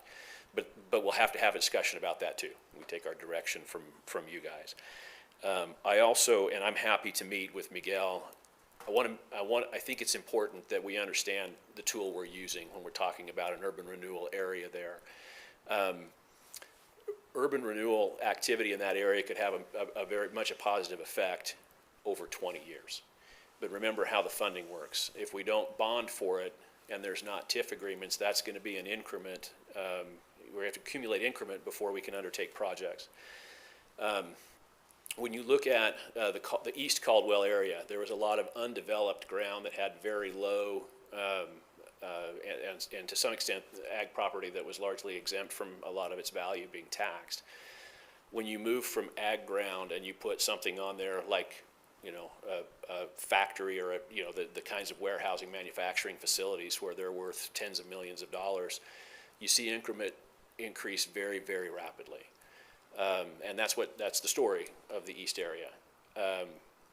That's not probably going to be the same thing in a north area, where you've got properties that are definitely in need of urban renewal activity. There's blight there. There's no question about that. The speed at which we can accumulate increment is questionable. And so I think as we think about using this urban renewal tool, which I think is appropriate, understand that that's going to be a 20-year horizon. And so I think we need to be careful that Miguel doesn't walk away thinking, everybody loved my idea, I'm going to see a new park there next year, or we're going to get some streetlights. The city can move perhaps more rapidly if they prioritize it that way. Private sector, nonprofits that have charitable functions obviously don't have that kind of problem. But I think we just need to make sure that we're all aware that it may be 5 years before we start to see a change up there. And I wouldn't want him to think that, I went and talked to him and nobody's doing anything, right? So I'm happy to meet with him, but I think it's probably something we should talk about at the workshop so that nobody has unrealistic expectations. Urban renewal in that area could be a powerful tool, but it's going to be a slow one. And so anyway, I just wanted to make sure. But I think if we talk about those issues at a workshop, and then also let's get some input from Lee Jenke on how we handle that, because it's obviously going to be an issue. You could do 2 areas, and keep going that way. It would be extra work. I'll have to think through it, and I'll come back kind of with a recommendation there. But I don't think there shouldn't be any adverse impact on his project. If it gets folded into a broader area, it's still going to be created during the course of this year if the agency desires to go forward. But I think if we could outline kind of an agenda at a workshop to deal with those issues, then staff can get some direction from you next month. Mark, thanks for that explanation. That's true. And, hopefully I see McGill again at maybe a Lions meeting, and I can kind of enlighten him a little bit on that as you just enlightened me. Because, hopefully I'm around in another 20 years. Mm-hmm. But, that's an important part. Okay, last quick question. So there was a document that was brought forward to us that was from 2014 that declared that area slum and blight. Yeah. How does that, and maybe this is a question for a workshop, I'm not going to be here all night, but how does that impact this area going forward? Can you explain that one to me a little bit? Just touch on it. That was, is Mike's still here? It was, the genesis of that was a Caldwell Housing Authority process that he knows way more than me about. So if there's detailed questions about why that occurred, they're probably better directed to Mike. What I can tell you is that we were looking at that area, and it was the same then it is now. I think unanimously the city council at the time agreed that area was blighted and needed some help, and there was some avenue of help that was opened up through that with the Caldwell Housing Authority. In December, when we went to the city council and talked to them about the Lee Jenke site, we used that. Said, look, you kind of have already said this is, slum and blight. At the risk of offending anybody, not a lot's changed there since 2014. Yeah. They completely agreed. And so we would, frankly, if the agency wants to see a broader area, we could look at that footprint. Maybe it's the right footprint, maybe it's not, but we would certainly use that to present to council and say the same thing, right? This is an area that you've already determined, or this body has previously determined, I guess is how I put it, has slum and blight. So it was a different purpose, and we would need to kind of redo it, but I think it helps to lay the foundation that's necessary. Got it. Thanks for that. I appreciate that. All right. Site A that Ophelia reported on. The RFP has been prepared. I think it's been circulated for comment. It's not been issued yet. And Mr. Chairman, there was a request to delay that. I think the request was made to you. I don't know if you want to talk about that, but staff will need direction on whether we go forward and issue that right away or whether we want to push a pause button. Yeah, I had a developer that's interested in looking at the RFP contact me last week, and the feeling was we should think more critically about the amount of vacancies that there are in already existing buildings downtown. And by his calculation, he said it's about 50%. And his point was, why would we build more space if we're sitting on a ton of empty space? Now, he's bringing that from his perspective. I presented my perspective was, you know, we have had starts and stops on this property for 5 years now, and we really need to get something going. His request was, well, is there a way to hold off issuing that RFP until we can take a look at this question a little bit more seriously, see if we do have a glut of open space, and look at it a little bit more holistically, I guess, than just rushing out another RFP. The person that I spoke to is also trying to acquire the properties next to the empty space that we've got. So there's certain incentives on his part, you know, that he's trying to play. But in talking with Stephen this morning, the developer is certainly able to present a project maybe a little bit beyond the scope that would include these other parcels at the same time as he, you know, the other proposals come in for the site specific. I hope I encapsulated that. No, yeah, I think that's fine. I just, I think that probably, Stephen, we would proceed to issue that. That's our plan. And I guess if there's concern about that happening, we would need instruction on that probably tonight. If commissioners want to pause, if you don't want to pause, I think staff's position is we just go ahead and get it issued. Mr. Chair? Mr. Doty? So I have an issue with that. So a gentleman's reaching out saying, wait for me to purchase some more property so that the RFP works better in my favor. And I don't think that would be fair, just off the cuff. If you want an answer right now tonight, I think the RFP should be issued. The properties downtown may not fit what we're looking for downtown, meaning some of our buildings are very old and need a lot of updating depending on what you want to do there. But for one person to call in and say, wait on me to get my stuff in order before you put out that RFP, I'm not sure is fair to everyone else that may want to put in an RFP for that. So I would say move forward. Mr. Chairman, I would like to comment to that. Is that okay? So I think, I mean, just hearing a little bit about that, I think it kind of leaves other people flat-footed that maybe could approach that project. And we could get a greater sense of maybe involvement of who would want to invest in that corner or that lot. So I kind of disagree with what Councilman Doty's saying, but I can kind of agree with what he's saying as well. But I think to slow it down a little bit, because I think there's people that might want to, but I think they're standing flat-footed. They don't know. Well, I don't have a dog in this fight. I just offered to bring Either do I. Bring the perspective of this particular individual to light. Well, does that mean we would award it to him if he purchases the property next door? I mean, is that what we're saying right here tonight? So that's what's causing me Yeah, I don't. an issue, is we're saying, okay, we'll wait on you, and if you get that property purchased, it's going to you. No, I don't think we say that at all. I don't think it's saying that at all. I think it's saying, let's give everybody an opportunity to know that there's something that's going on, that there's gonna be an RFP, Well, right? I'm not understanding that, Commissioner Moore. I mean, the RFP has been discussed several times here. Again, so for me, and I don't need to repeat it really, but it just is confusing to me that we'd wait to see if this gentleman or woman can purchase the land and then put out an RFP that encompasses all the land or just the spot, and then they're going to add on to that. It seems like we were saying it'll go to that individual if he purchases the land. That's just my struggle here. I wouldn't want it that way. I'm not saying that at all, and I want that on the record. Yeah. And I think everybody here is fine with letting the RFP go as it stands, as it's been planned. Ms. Warwick? And Mr. Chair, I tend to agree. We've talked about the RFP for quite a long time. It's going to go out on Friday. It'll be open for a month. Mr. Jenkins, are you good with it going out as planned? I mean, that's the guy that kind of is in the know, and that's my feeling on it, is I think we should go ahead. Okay, Are we pretty good? Are we clear? I think that's clear, yeah. Thank you, Mark. I would like to say for the record, no, that we do not do that.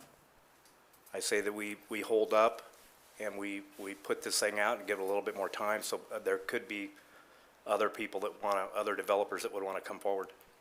And I mean, and how would we do that? I have not had much discussion, and I've been to these meetings, all of them like everybody else, but I did not know we're in that big of that it was coming here in March. Well, just make sure we're on the same page. The RFP's not gone out, so it would be issued and then it's 60-day turnaround? 30 days. 30 days. Okay, Right. so yeah, the responses would be due in 30 days, so nobody's had an opportunity to respond to it yet. But I just want to make sure we're talking about the same thing. Yeah. So whomever would still be able to respond within that time frame.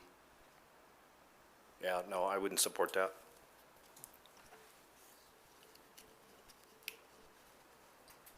Mr. Chairman, it looks like most are in favor of getting it issued. I believe so. Is that, Yeah. okay. Yeah. We'll take that as the direction unless there's further discussion. It's been some time since I reported on this, and it has to do with the accounting for increment. The county has not been paying over tax penalties and interest as part of increment. There is a case pending before the Supreme Court that touches on this issue. We talked about it probably last spring sometime. The county attorney that I dealt with at the time asked that we sort of wait out the year 2024 to see if they didn't get the decision from the Supreme Court and some direction on whether or not that might resolve any sort of disagreement we have about the accounting for tax increment. Of course, it won't apply now to the east area, but it would apply to any of these new areas we're talking about, and it does apply to the north area as well. I don't know how many dollars we're talking about, how many delinquent taxes that there have been in those areas. We probably could figure that out. The status of the case is that it has not been argued yet, and then after it's argued, there will be some period of time before the court renders a decision, and it's going to be a little bit difficult for us to predict that. I talked to one of the attorneys that's involved in the case from North Idaho, the city of Post Falls.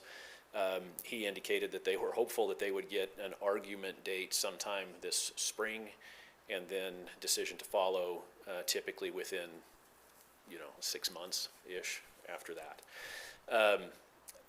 I don't know that it's not really teed up for a decision. I just it's more of an update on where we're at. We can continue to wait for that.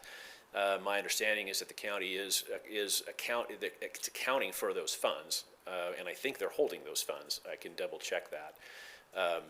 So I don't know that we're necessarily losing any money, but it is turning out to be a longer wait probably than anybody anticipated, including the county.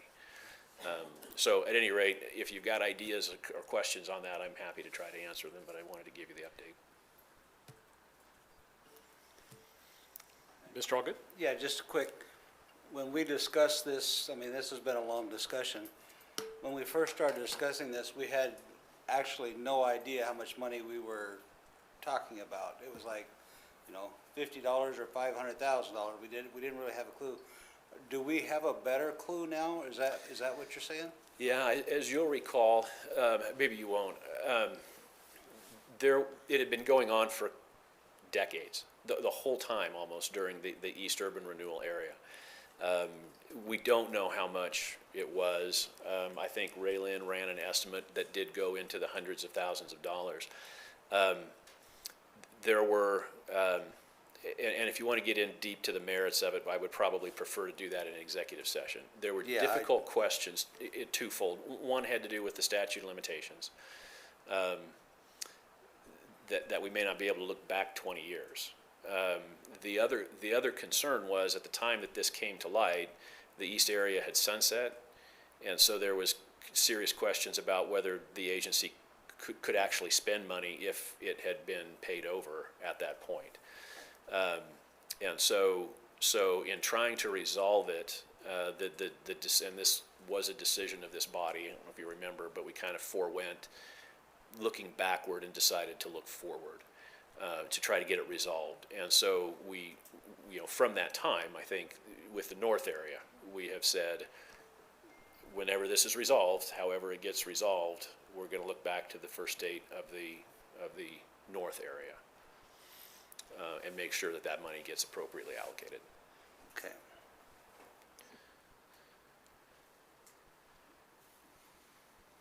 All right.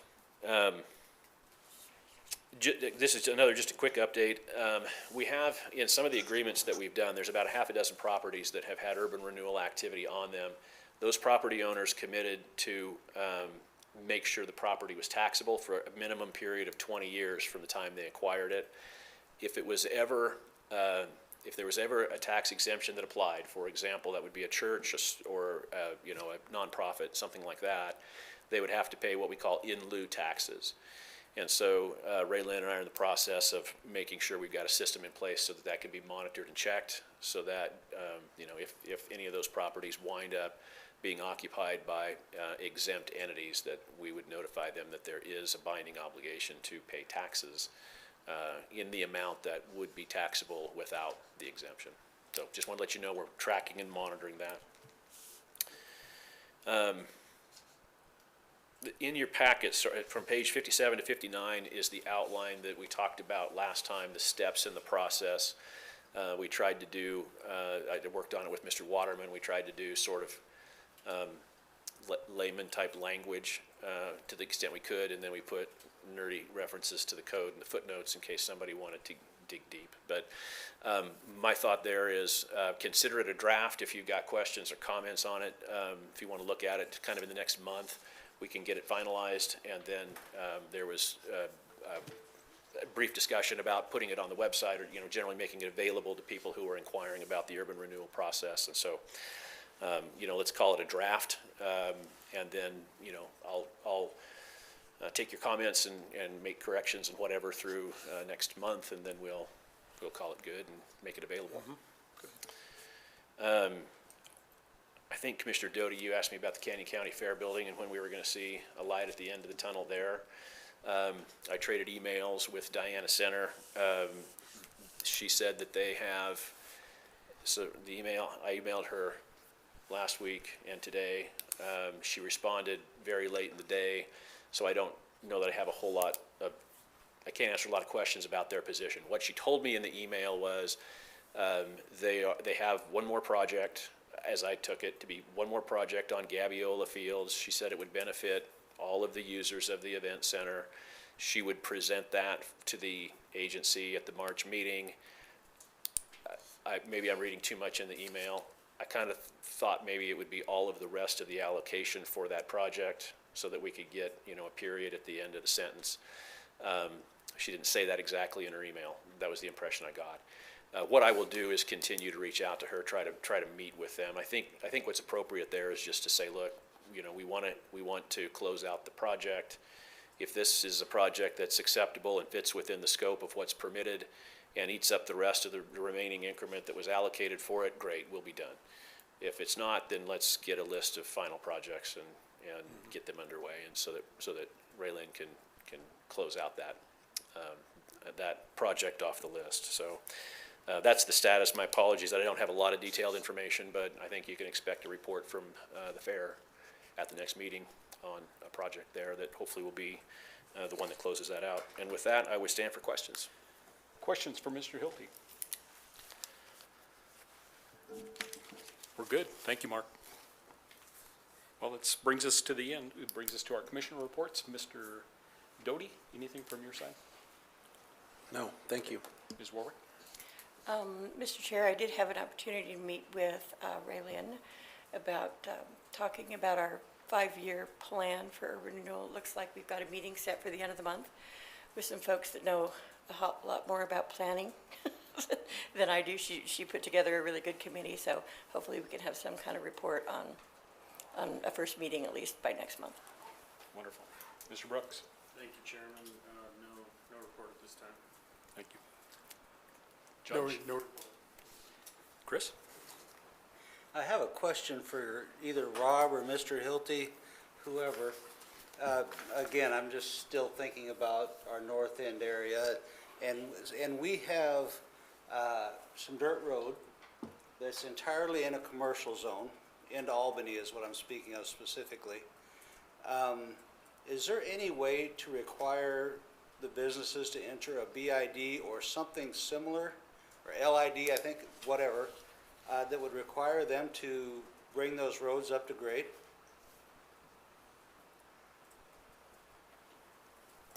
Mr. Chairman, Commissioner Allgood, yes, but the Urban Renewal Agency doesn't have that authority. Yeah, as the not city urban council. renewal, yes. Yeah, the city council could work on an LID. The cost of those improvements is spread among the benefited properties, oftentimes on a frontage basis.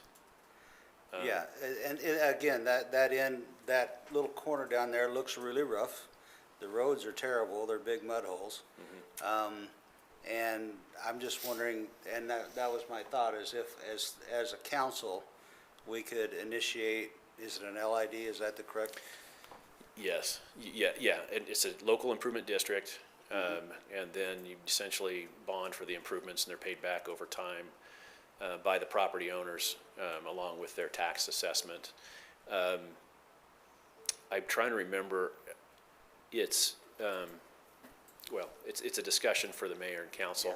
It can be perceived as kind of heavy-handed when you force it to occur, and I think the city's kind of avoided those, where they weren't voluntary. Sometimes, people will come and they want to have an LID project for streets or for sewer or something like that.